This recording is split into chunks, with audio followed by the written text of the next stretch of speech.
This is Dr. Karen, and you are listening to the Facto Leaders podcast on the B Podcast Network, where I share up-to-date, evidence-based practices, my own experiences, and guest interviews designed to help pediatric therapists, educators, and aspiring school leaders design services that support social, emotional, and academic growth and set kids up for success in adulthood.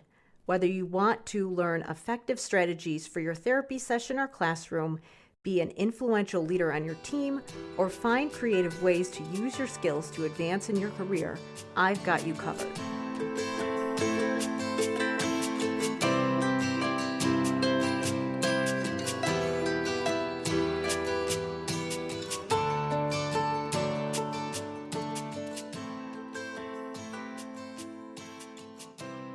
Hey everybody, it's Dr. Karen, and welcome to episode 207 of the De Facto Leaders podcast on the B Podcast Network.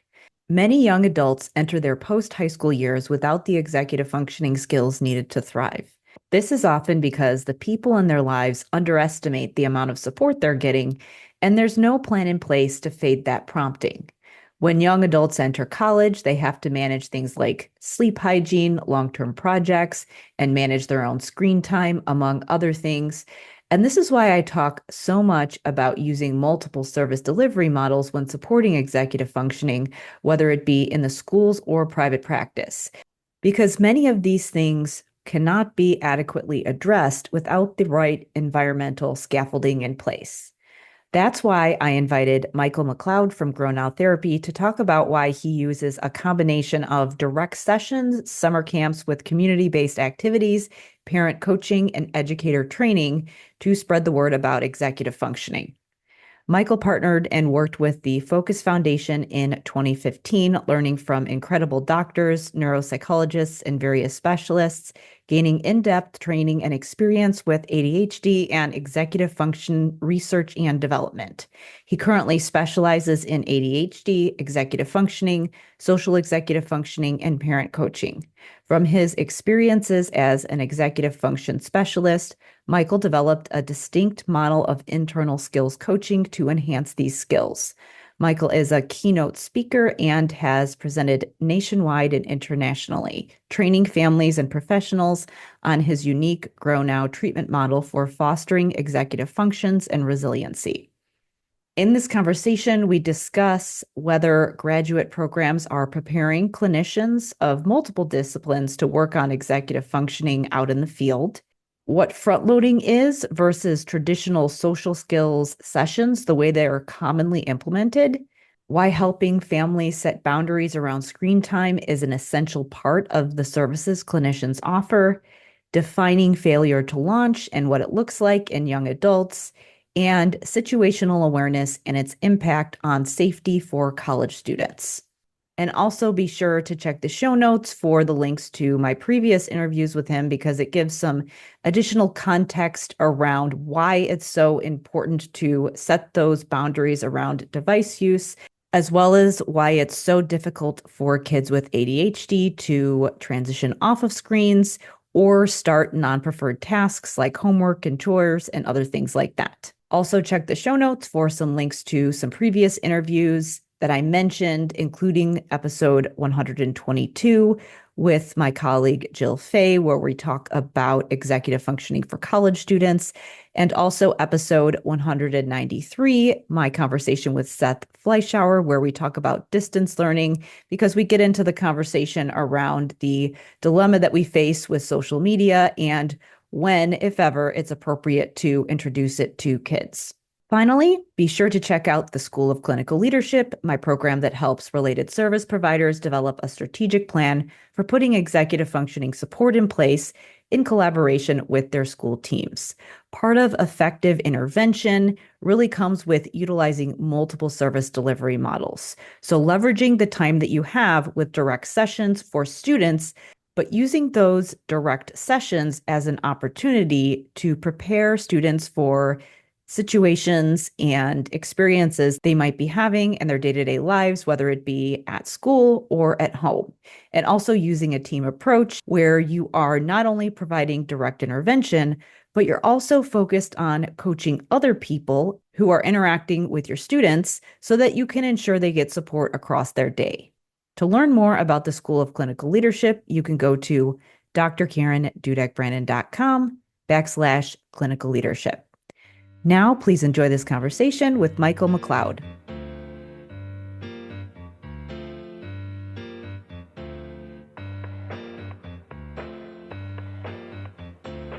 Today, I am joined by Mike McLeod from GrowNOW Therapy. So thank you so much for being here with me today. Yeah, thank you so much for having me. It's a privilege to be back. I think this is maybe our second or third podcast together, maybe. Yeah, officially, I think because I split the other interview into 2 episodes. So it's number 3. And I Okay. remember last time we were like, let's do this again soon. And that was, I don't know, however old your daughter is, because it was right when she was born. So Wow. So that's like 3.5 years. That's crazy. Yeah. I know. Wow. Time flies. That's out of control. I know. Yeah. So we'll have to, if we say that again, we'll have to not wait 3 years before Correct. doing the next Yeah. one. Not wait till the next kid's in college. Yeah. Let's do this more often. So we'll link to the past interviews, but can you just tell us a little bit about yourself? I know you're obviously doing a lot more things since we last talked. So just give us the elevator pitch. Sure. Yeah. So my name is Michael McLeod. I'm an ADHD and executive functioning specialist. I'm the owner of GrowNOW ADHD and the creator of this GrowNOW internal skills model. So my overall role now is I travel the country and internationally, training schools, school districts, professionals, whoever it may be, in the most up-to-date research on ADHD and executive functioning. So I do a lot of presentations and trainings at conferences and at schools. And then as well with GrowNOW ADHD, we provide one-to-one executive functioning coaching, social groups, as well as lots of parent coaching and parent training. In the summer, we run an executive functioning camp. So that's going to spread to various states this summer. It started here in the Philadelphia region where we're located, but we're going to be spreading it to other locations due to increased demand. So we run an executive functioning camp, our GrowNOW EF camp. We do our school trainings. And of course, we do lots and lots and lots of parent coaching and executive functioning training for the students. Yeah, so many different things there. And I'm curious because we're both SLPs, but you led with that you're an executive functioning specialist. So I mean, when you're just explaining what you do to people who don't know what an SLP is or don't know what executive functioning is, I mean, how do you explain that to people? Just from like a branding, explaining what you do kind of a thing.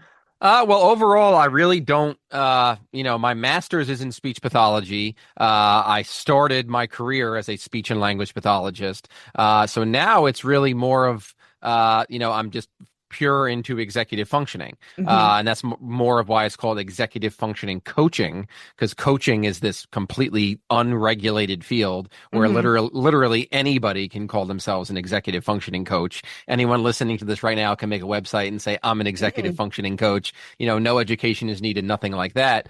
I think it's a little confusing to families to say, oh, I'm a speech pathologist and now I'm doing this.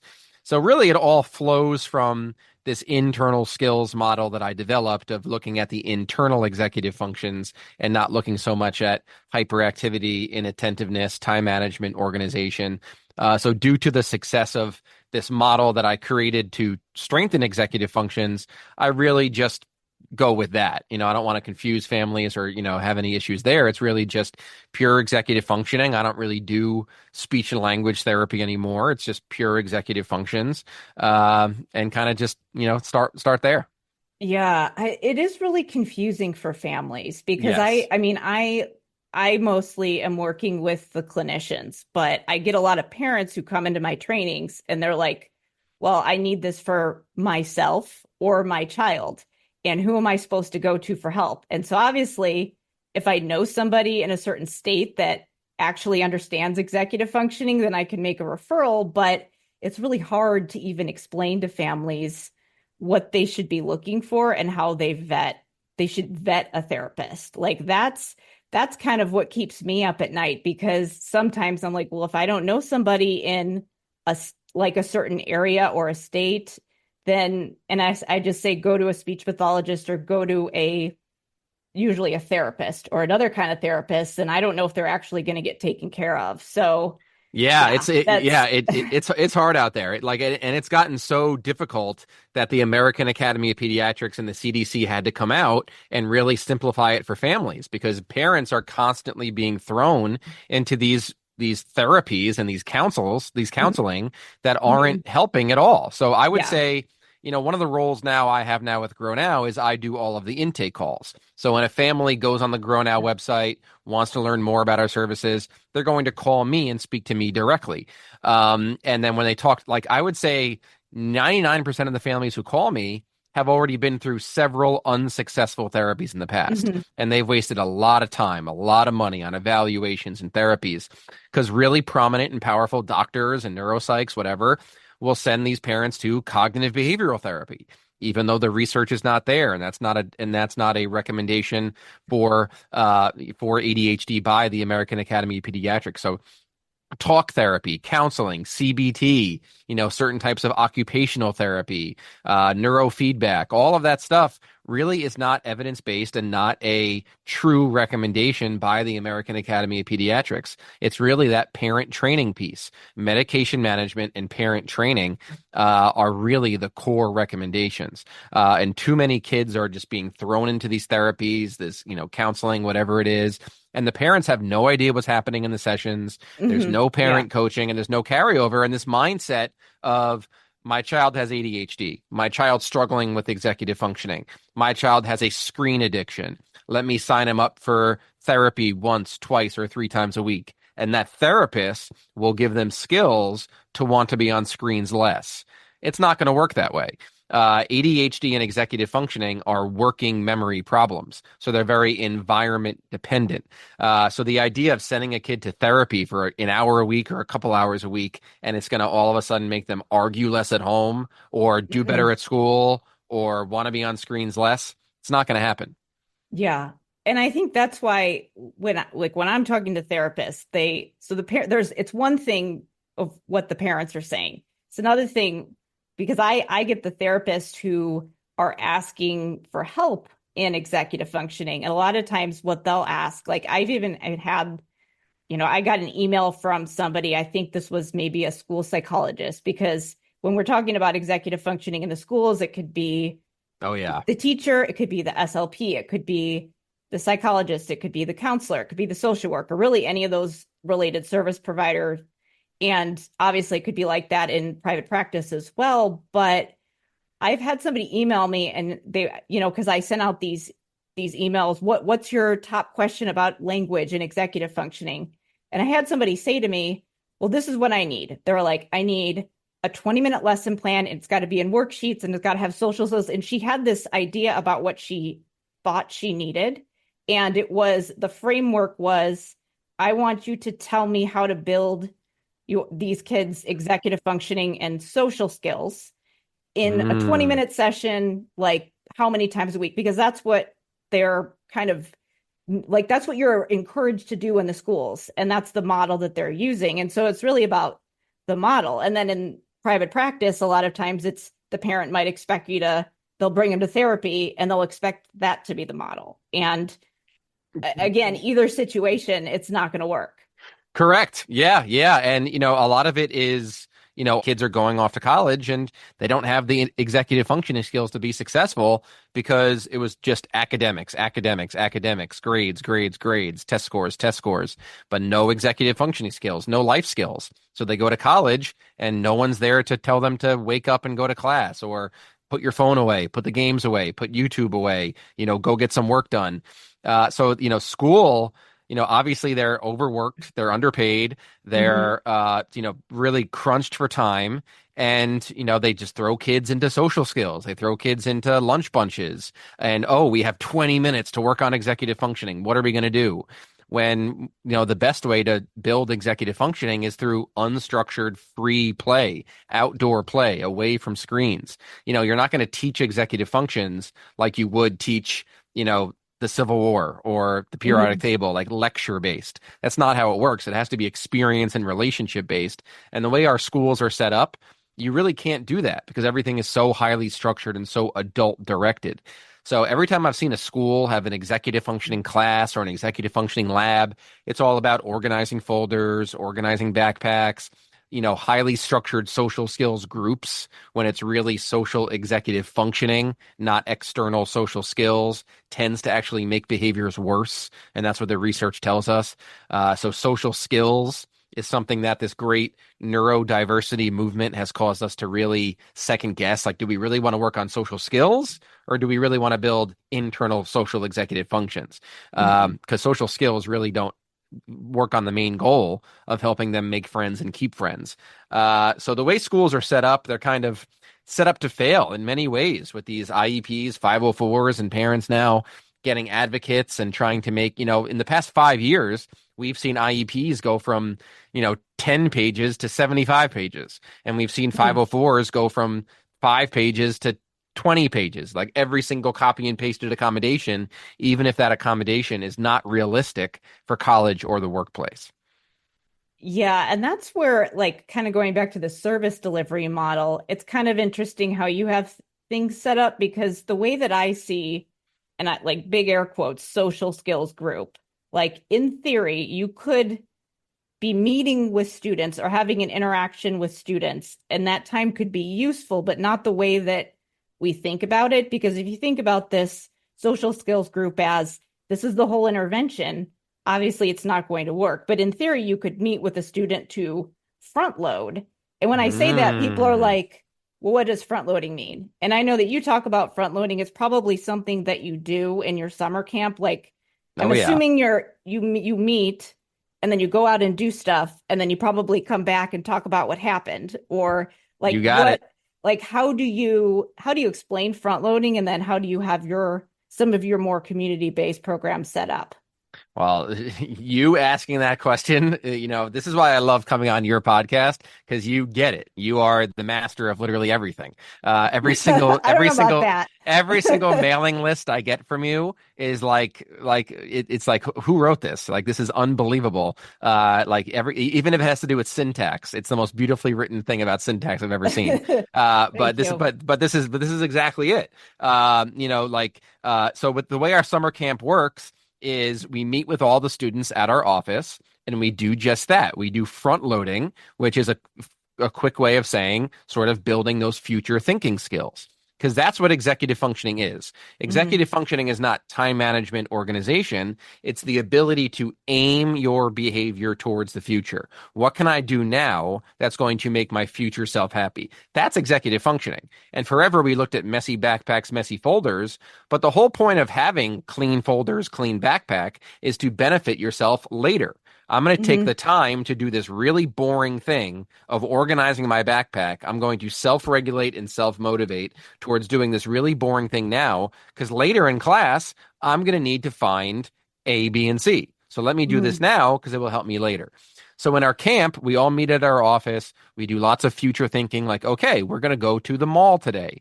What are some things we might see? Who are we going to be around? What are we going to need? What might happen? And if this does happen, what can we say to our brain? We can build that working memory. So if you're doing any executive functioning, coaching, therapy, whatever you want to call it, and it doesn't revolve around visual imagery and self-talk, nonverbal and verbal working memory, building that internal system of checks and balances where kids can visualize to themselves, talk to themselves, build a stop and think process, then you're not getting anywhere. Mhm. Anything else besides that is keeping kids prompt dependent on adults. So executive functioning is our independent skills. And the only way kids become independent is if they can visualize to themselves and talk to themselves. If they're not doing that, they're going to rely on an adult to do that for them and an adult to do things for them. And they may fall into these ruts of negative attention seeking and arguing and fighting and isolating on screens and things like that. So the way the camp works is we do lots of future thinking skills. We go and do the task, and then we come back and we do like sort of like a predictions review of what did you predict was going to happen? What did you think was going to go well? What did you think was not going to go well? And then we sort of go through it and we help them review. So it's both future thinking in the morning, and then in the Hmm. afternoon, it's more hindsight. Let's look Hmm. back on our predictions, and let's review what came true, what didn't come true, what worked out better, what could have been done differently. And so we start to help them play with the future and the past. Yeah. And I think that's the distinction that like it really needs to happen. And I mean, I don't think there's any reason it couldn't be done in the schools, but you really have to have somebody who's championing this effort. Like Oh yeah. somebody needs to, and that's kind of what like uh, it might not come from your administrator, honestly. Like they might not have the knowledge. And I think that more people are interested in hearing about executive functioning, but I think that it's challenging in the schools when you don't have as much flexibility on being able to set things up. Like obviously people go into private practice because they want to set things up the way that they think they should be done, and it's a lot harder in the schools. So yeah, I feel Yeah. for people. Yeah. It's amazing to me when I go into these schools, and even like the speech pathologists at the school have never even heard of someone like Sarah Ward. Hmm. Like Sarah Yeah. Ward is like a celebrity in my mind. Like Yeah. she's the best of the best. Like the Like original. yeah, she's unbelievable, and she does Yeah. so many trainings and so many interviews and so much stuff, and how do other SLPs not even know about her? Like they're really Hmm. starting at square one. I didn't get the only time, and it's when I was in grad school, the only place that we touched on executive functioning at all was in my TBI course. And Hmm. it was like one class, and it was an Yeah. elective. It wasn't even a required course. Now, I touched on it a little bit in the school age language course because we talked about metacognition. But the school age language course was so big that it probably should have been three courses. And I Oh know yeah. they've revised the curriculum since then, and it's just all about language and cognition through the lifespan. And I don't know what it's like now, but I didn't get language and executive functioning. Now, I do have a colleague over at Eastern Illinois, and she actually does both, but she started out in adult cognition and then came over to child language and then started talking about executive functioning. And I don't know that many programs that actually do a good job of talking about it for SLPs, but I don't know about the other disciplines because it could be the social worker, it could be the psychologist, it could be the counselor, it could be really anybody. And honestly, I'm kind of obviously going to support SLPs because I am an SLP, but I don't really care who works on it. Just somebody needs to do it, you know. I mean, 100%. that's kind of my philosophy. It's like, all right, whoever's coming with me. And Yeah. Yeah. So we talk a lot about the schools from like kindergarten to 12th grade, but how about academia for us people that are going to work with kids for the rest of our lives? You yeah, know, like we talk about teachers being overworked, underpaid, and so much red tape and all that stuff. You know, looking back on grad school, my good, how did I get through those years? Oh my God. yeah. Like what a wild time. But like now that you have the hindsight to look back on it, you know, it's like I can only speak from my experience. I don't know everybody else's grad program, but a lot of it is, you know, individuals who were in the field for quite some time, Hmm. got a little burnt out, a little tired of it, and wanted to transition into academia. And many of them are in academia for a long time where they don't remember what it's like to be with kids because you have to, Yeah, like, every single kid is so different. You know, you kind of have to be on the front lines doing it to really understand it. But and once again, like a lot of them don't really get to choose the topics. You know, they come in, they have to be, you know, they have to make sure they're staying in their credentials. There's a lot of red tape in academia too, where you yeah. can't really Hmm. teach what's so important. You got to teach to the textbook and teach to the class and that sort of stuff. And you know, we probably talked about executive functioning for maybe a day, and it probably was in my geriatrics class for adults.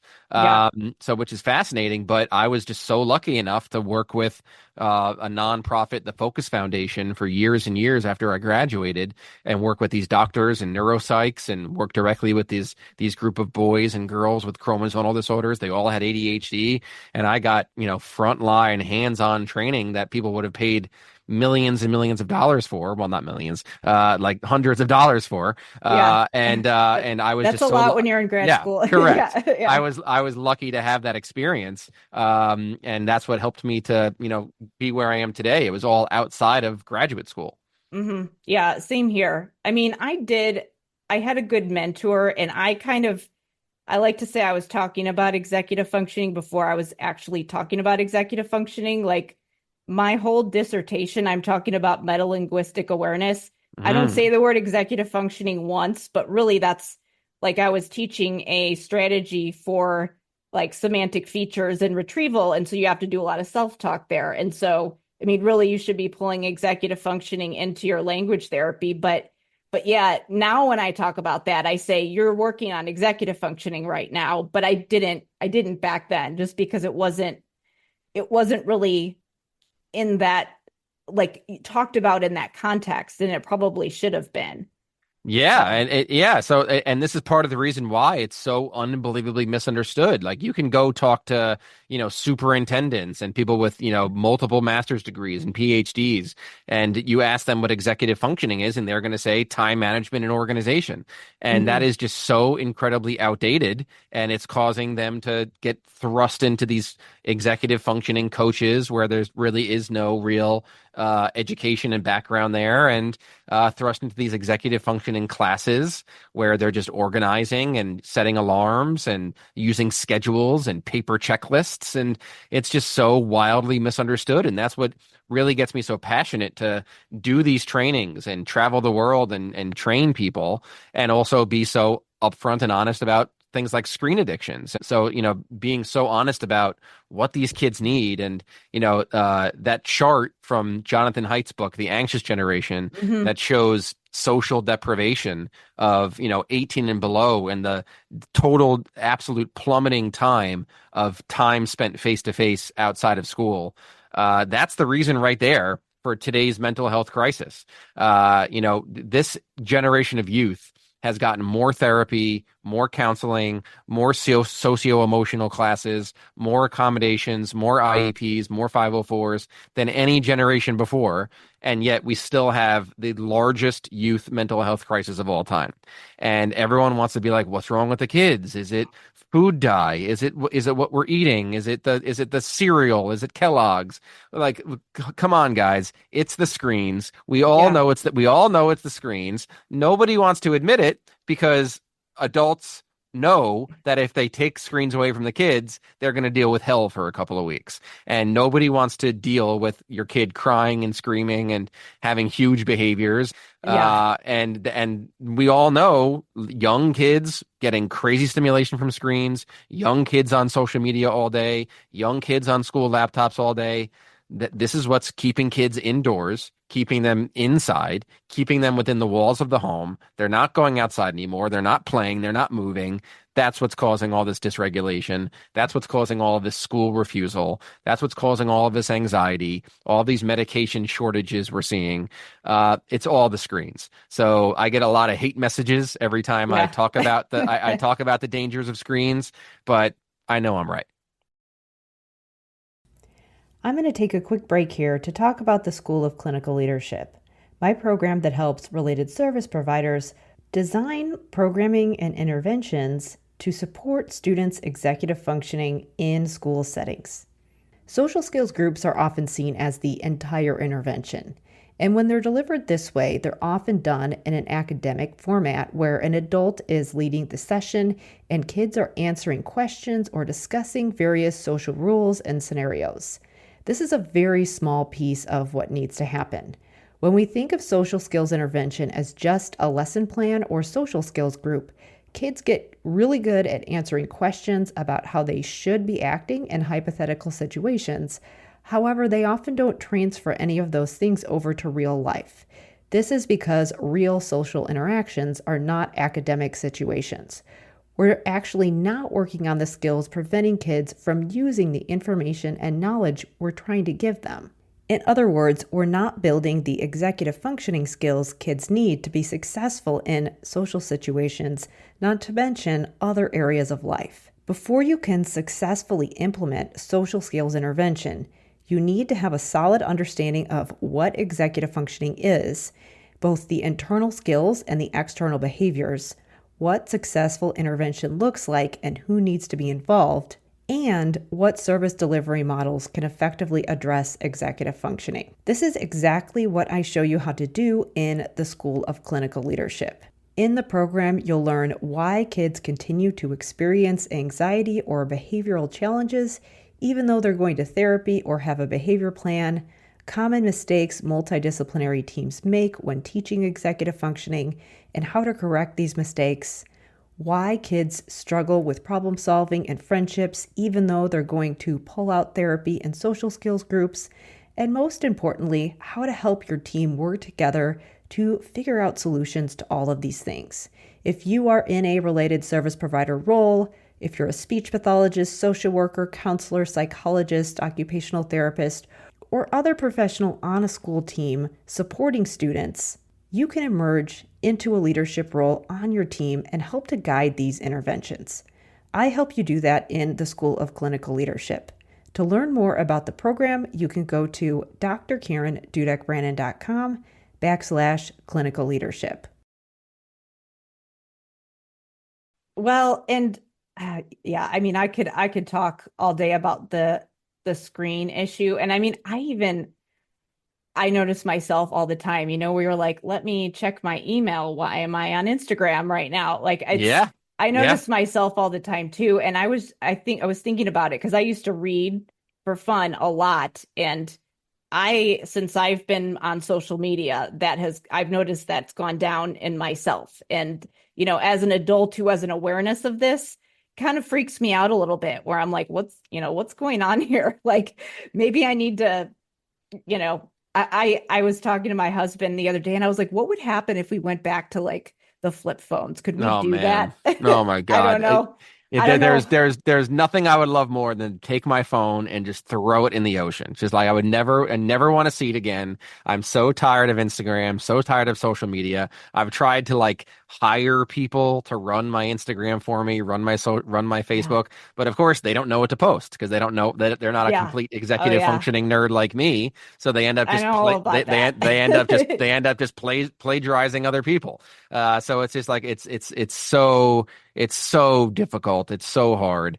But even so, I'm the anti-screen guy, but then I have to deal with my Instagram. Yeah. Oh, who commented, who liked, who shared, who sent me a message. And like you and I communicate on Instagram all the time. We'll message each other and Facebook and Yeah. that kind of stuff. And it's just not the same. Like seeing you now, seeing your Yeah. face and talking to you, like this is real. Hmm. But all those messaging and emojis and everything, it's like it just fries your brain. Yeah. It's like what do they say? Like work harder for your dopamine or Oh, whatever. Like you gotta. And I mean, honestly, I think I was having a conversation with somebody the other day who does a lot with distance learning and just trying to figure out how, okay, I mean, like we met because of social media. The reason that I met you is because I told my assistant because I try to do the same thing that you did where I do have an assistant that helps me with some moderation, but I don't do a lot with organic social media just because for a lot of reasons. Well, also I have a job and I can't be on Instagram during the day, but that's a whole other conversation. But I was like, go find some people, like, find some people that would be good to talk to. And she flagged your account. It was during the nice. pandemic. Yeah. So anyways, I think that social media obviously has some utility, but the conversation I was having with someone the other day was, do you think like do you compare social media to something like driving, where it's okay, when you're old enough and you have the executive functioning skills to handle it, then it might be appropriate and have some utility, or is it more like cigarettes? And he was like, I think it's somewhere in the middle. And I mean, honestly, I think it's like, well, less, more dangerous than driving, but at least it's not as bad as cigarettes. And I don't know, I'm not sure how I feel about it, but I mean, How obviously, about I how use about how social about media. crack? Let's compare it to crack. How about Yeah, that? Let's be real honest yeah, right now and be honest. It's addicting. yeah. If we want to be totally politically correct here and honest, I would probably compare it to something like gambling.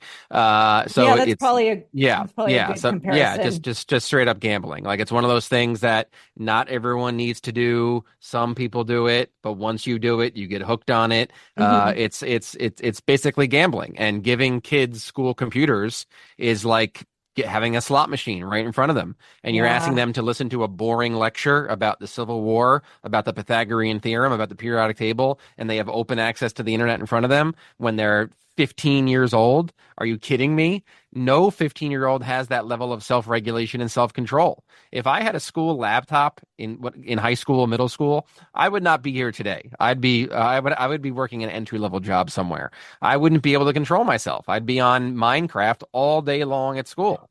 And, these schools that I work with, and you hear these horror stories of what kids are pulling up on the internet at school, on a school computer, looking at adult websites and doing all sorts of Hmm. crazy things. It's insane. And, cyberbullying has gone up. It's so bad. And now with the rise of AI, it's getting scarier and scarier. Yeah, that the AI that could be a whole conversation with. I think what bothers me the most about it is how they market it for things like writing, which I have used Chat GPT for things before, Hmm. but just the whole process of writing, how you would be missing out on all the planning and I mean, all the things that it can do for you and not give you that experience of having to go do research and do an outline and think through your writing. And I think, as you were saying before, thinking about the amount of executive functioning that is required to get through college and grad school, I used to do coaching. I used to do dissertation coaching. So graduate students who are having a hard time finishing their dissertation or some master's level students. And I don't know what the statistics are now, but it's like something like 50%. In the program that I went through, about 60% of people go through their entire doctoral program and then they never finish because they can't get through the dissertation. And really what it is that every level, how every level you go from elementary school to junior high and then junior high to high school, it's like there's a layer of scaffolding that goes away.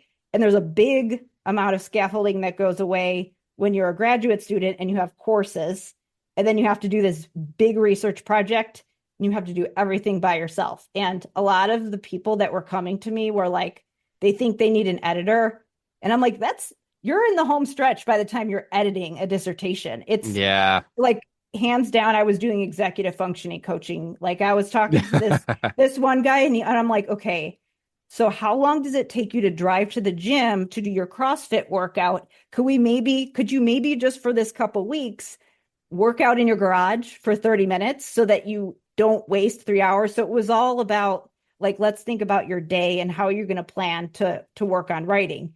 And now we have AI that's trying to, for younger kids, bypass all of those things that could potentially build all those skills that could get you to that point. So that's Yeah. what freaks me out.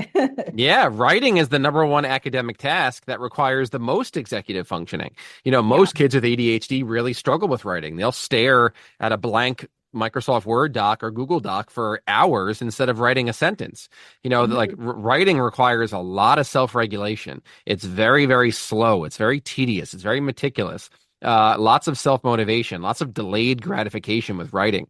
And it's super, super hard. And we've all seen the posts of, college professors and colleges reaching out and saying, hey, why do I have so many students that can't read and write anymore? Like Yeah. we're literally having kids get accepted to colleges after graduating from high school, passing the SATs, all of these things because they had crazy accommodations, and they go to college and they can't read and write. And this is Mhm. becoming a serious, serious problem. And it's technology. Technology is not giving us the same opportunities we had before. We all know that kids from kindergarten to 12th grade, the best thing for them, no matter how tech this world gets, the best thing for them is pen to paper, pencil to Mhm. paper, Yeah. textbooks, notebooks. We all know it's the best thing. Yeah, I actually, so before I had the job that I have now, I was actually interviewing at different ed tech companies, and it's really Oof. interesting because some of them have like a whole team where it's you've got curriculum experts and researchers that are actually making sure that what you're building is going to help kids learn, and some of them are literally just like plopping textbooks over and digitizing things. So it's just the range of quality is very large. So Yes. yeah. But that's a whole other rabbit hole I could go down. But but yeah, I mean, I guess for me, like when I'm stuck with writing and I'm trying to do it in a Google Doc, I have to go to paper. Like that's what Oh helps yeah. me not get stuck. Now, and I think that what people don't realize is that when you're able to, like if I'm able to go to a Google Doc and write an outline, it's because I've already done all the processing and I've already done the internal work.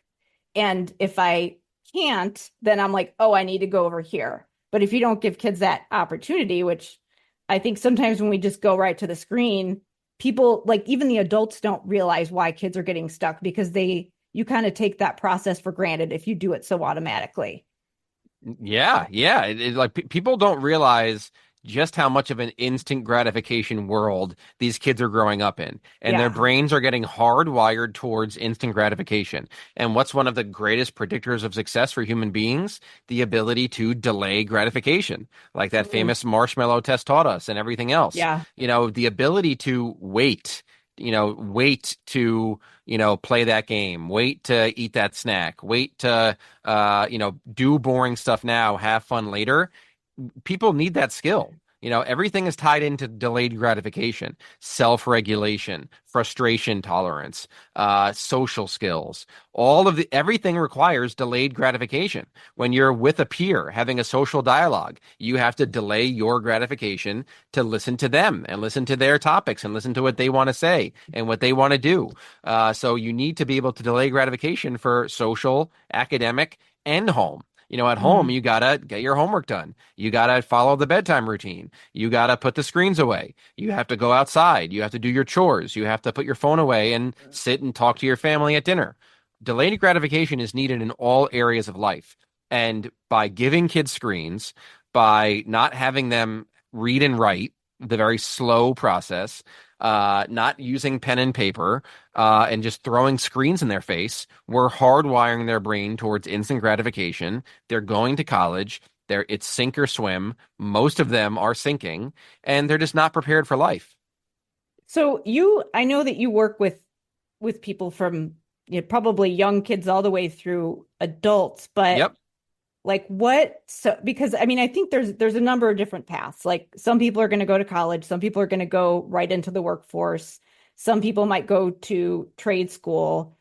And I do get some of the parents or people who reach out to me, it's usually something like, my 16-year-old or my 19-year-old is in college and struggling, or my 16-year-old is still struggling and they've got to go to college in a couple years, or they're going to graduate from high school in a couple years. Or sometimes it's a family member. Like I've had people who say, "Oh, it's my brother or my sister or whoever," and he or she won't leave the house or something like that. And where I think it gets a little tricky when you're talking about an adult is if it's a legal adult. I guess my first question would be like what's going on when you have families that reach out to you in that age range. So late high school, early college, young adult, and they're still struggling, like what things are going on, and then how do you tease out how to support somebody who is a legal adult? And like I have an idea of where I think you're going to go with it, but yeah, let's just go there. Yeah, so basically you have to ask these parents like, are you looking for real progress? Do you want Mhm. help or do you want to hug through this? Like, Yeah. basically, what sets the Grow Now model apart from a lot of other therapies and counseling is we're going to tell it like it is from the get-go. There's no contracts, there's no commitments, families can cancel anytime. We're going to tell you like after the first, second session what needs to be done if you want progress. Are you willing to do it or not willing to do it? If you're not, then you're free to go somewhere else. You don't have to follow our recommendations. It's your choice. To me, I don't care if the kid is 1 years old or 100 years old. If they're living in your house under Hmm. your roof, you're paying for the Wi-Fi, you're paying for the phone, you're providing these things that they're just obsessed with, addicted to, keeping them from experiencing life.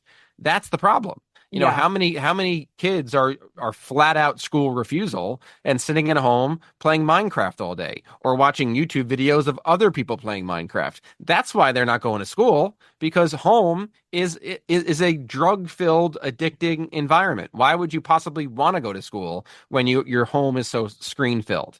And if you have a young adult living in your house that's not working, not going to Hmm. school, but you're buying them food, you're paying for their clothes, you're paying for the Wi-Fi, you're paying for the cell phone. That's a problem. That's a Yeah. serious problem. They need to start working and paying for those things themselves, and they shouldn't have access. You're a legal adult. Okay, pay for your own Wi-Fi, pay for your own rent. Parents need to start to, drop that hammer a little bit more quickly and stop saying, "Oh, but he's a legal adult. I can't do those things." Hmm. No, no, you're the one providing those things. How long are you going to pay for your kid's Easy Pass, to get through tolls? Well, Yeah. this is a little bit more serious. You're paying for the things that are keeping them in the basement to begin with. And that's kind of where I was going with that, is Yeah. that where it to me it matters if they are able to support themselves. So to me, if you have a child who is outside the house, who is paying their own bills, they're not living at home, they're financially able to support themselves, well, financially, functionally, etc. To me, that's where it's like, okay, if they're able to do that and you don't like whatever, then I think in that kind of a situation, it's different than they're living in your house and you are financially supporting them. To me, that's the distinction of when we get into things like parental authority and when, like, how much, I don't want to say control, but maybe authority would be like, how much can you tell your kids what to do when they're legal adults? And to me, it's about, are they living in your house? So Yeah, yeah. This term "failure to launch" is yeah. going to become a very popular term. And don't In you have a specific program for this? Yes, we Yeah. do. Yeah, yeah. So we have a college success program for executive functioning kids in college, and we have an entire failure to launch program for those kids that are stuck at home, not going to school, not working, and just stuck in the Hmm. house. And that's, probably one of our most popular programs, if not the most popular program, because this is just what's happening now. Yeah. Parents are spending thousands of dollars on therapies, evaluations, advocates to make sure they get that IEP, they get that 504, but executive functioning is never taken care of, or parents pay all of that money for advocates, evaluations, therapies, counseling, everything, thousands and thousands of dollars, but the parents never did a single thing about the screens. They thought that all the therapists would take care of it, all of the counselors would take care of it, but every time the kid wasn't at school, wasn't in counseling, wasn't in therapy, they were home on a screen, and the screen was never taken care of. Well, guess what? All of that money was now wasted. You now Hmm. have someone sitting in your house with a hardcore screen addiction. And this is what we're seeing time and time again. And I'm assuming that if people are reaching out to you, then the person in question is probably living in their household. Correct. Yeah. So Yeah. it's the mom and the dad, and they're reaching Yeah. out saying, my son or my daughter is stuck in the house. They're not working. They're not going to school. They're just sitting around all day. Hmm. Yeah. I mean, and that's kind of the situation that I mean, I can think of. I used to teach a transition course, and the students had to do a case study, and that was a thing that came up where it's this somebody who is living in their parents' basement with their computer and doesn't know how to go to the grocery store themselves and doesn't have a job and won't go out in public and all those things. So, and again, what motivation do you have to change anything if you're given all of these things? Exactly. If you have nothing but instant gratification from birth to 18, if you have nothing but escaping of non-preferreds, if you never deal with discomfort, you never deal with failure, your parents are constantly saving you, your parents are waking you up in the morning, prompting you like crazy to get out the door, saving you from experiencing discomfort, from ever being late to school, micromanaging your academic performance and checking your Google Classroom every day, giving you a phone filled with social media and other addicting things. It's going to be very hard to work on the actual life skills needed for life. You're like most adults right now themselves are also pretty addicted to their phones, Mm-hmm. Yeah. because, and we're adults with fully functioning brains and we're giving these to children. Whose idea was that? I can tell you exactly who. It was big tech because they're making billions of dollars off of it. So most adults would say they're addicted to their phone and addicted to technology. And to think that kids can handle it with no executive functioning and an underdeveloped brain is completely insane. If parents are too afraid to be the bad guy, too afraid to let their kid be uncomfortable, too afraid to let their kid experience life, it's going to snowball into a bigger problem. Yeah. I mean, with those older kids and they're in college, I mean, what are the things that are coming up the most? Is it, not turning in assignments, not going to class? Just, I mean, what do you see when kids go to college Yeah, and so it's they don't? so one of the biggest things is just terrible sleep hygiene and Oh and yeah, overall diet. So they're not right. sleeping at all. They're Which on their probably screens. isn't for any college student is probably an adjustment, let alone somebody with Someone addicted executive to, yeah, functioning. stuck Yeah, on just watching YouTube and doom yeah, scrolling all day. So yeah. they're not sleeping, they're not eating well, and they're just sitting in their dorms. Back when you and I Hmm. were in college, there were people doing hacky sack and frisbee on the quad and, having fun. You walk around college campuses nowadays, it's pretty quiet. Yeah, It's a lot of kids that's yeah. it's kids sitting in the dorms on screens. Or doing this. Yeah, they're doing Yeah. that the whole time. And that's not good. That's very, very dangerous. So they're not going to class. They're not doing their work. They're not handing it in. They're lying and telling their parents they are going to class. They're not going to Hmm. class. Lots of anxiety where Oh they're yeah. there on campus and mom and dad aren't there to help me, so they're freaking out. It's a wide range of really scary things. Well, so the other thing, I remember what they told me before I went to college. So the two things, and this is where like when people say things, well, you're working on executive functioning, you're just forcing them to be neurotypical. Because I mean, that's what I hear whenever I mention anything about social executive functioning and my response to that is, well, how do you advocate for yourself and make sure that you're safe if you can't go into a situation and read it? And the things that they told me as an 18-year-old were they were like, don't walk home alone, always look around, like survey the scene. And then the other thing they would say is don't put your drink down. And so those are the two things where like that's what they tell girls, and which obviously they should tell that to everybody, but I'm just thinking about like that's situational awareness Yeah, and just yeah. being like, and I just think about all the scary things that could potentially happen at college when Oof. alcohol is involved. And yeah, I mean that kind of scares me when people say, "Oh, well, we're not going to work on these because, we don't want kids to be uncomfortable or we don't want them to have to think about something from somebody else's perspective." So, yeah, I mean there could be some very scary things that happen. Yeah, that's a really good point. That's a really good point of, the situational awareness needed to be safe on campus. We've Yeah. all heard those horror stories on the news about, what's happening on campuses and things like that for girls and boys. Yeah, absolutely. But yeah, I guess one of the positives we're seeing out of all of this is, teenage and college drinking has really decreased significantly. Hmm. So like a lot of like this generation of kids really are not into drinking as much as previous generations were, but a lot of that is because they're not hanging out face to Yeah. face as much anymore. Uh-huh. So, there's pros and cons to it all. Yeah. I mean that's kind of the trade-off. I mean obviously we don't in a way it's good, but why it's happening maybe not so much. Yeah, it's tough. Yeah. So, gosh, there's so many. We're already almost to the top of the hour. So, yeah, we'll probably have to do this again because I didn't get through my list of questions. But Yeah, where let's do can it again. where can people find out about all the programs that you offer and yeah, all the places. Let's hear all the places where people can connect with you. Sure. So my website is grownowadhd.com. You can go right on there and fill out a form and set up a call directly with me. You'll chat directly with me, not some admin or secretary. You'll chat directly with me and learn about our services. And on Instagram at GrowNowADHD, you can find me there. Send me a DM if you heard this episode, and you can learn more about our various programs and school trainings and our camp. And so you're in a lot of different states and you can provide services. Like, where can you provide services to people? Yep. So we have various different people working for us. So various different GrowNOW coaches. So I'm not providing the coaching myself anymore because I'm constantly traveling for these presentations and trainings.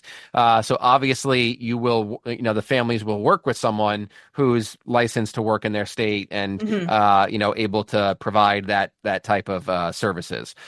So pretty much every, most states at this point, have a GrowNOW coach that is able to work directly with them.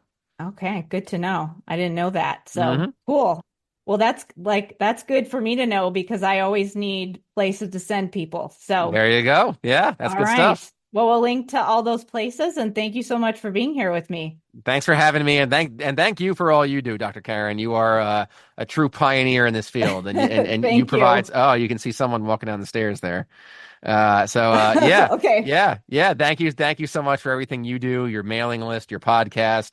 I don't know how you ever have a free moment with everything that you do, but you are working on that. Yeah, you are a hardworking person, and you're definitely putting out a lot of great stuff out there. Thank you. Of course. Right.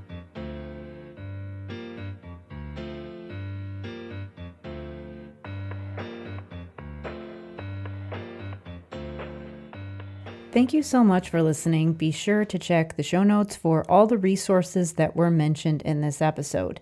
And be sure to check out the School of Clinical Leadership, my program that helps related service providers put executive functioning support in place in collaboration with their school teams using multiple service delivery models. So I show you how to do direct intervention, and I also show you how to coach and train others so that you can ensure students get support across their day. Remember that it helps me so much if you tell your friends and colleagues about De Facto Leaders, and if you follow me and leave me a rating or review wherever you listen to your podcasts, whether you listen on Apple or Spotify or another podcast network.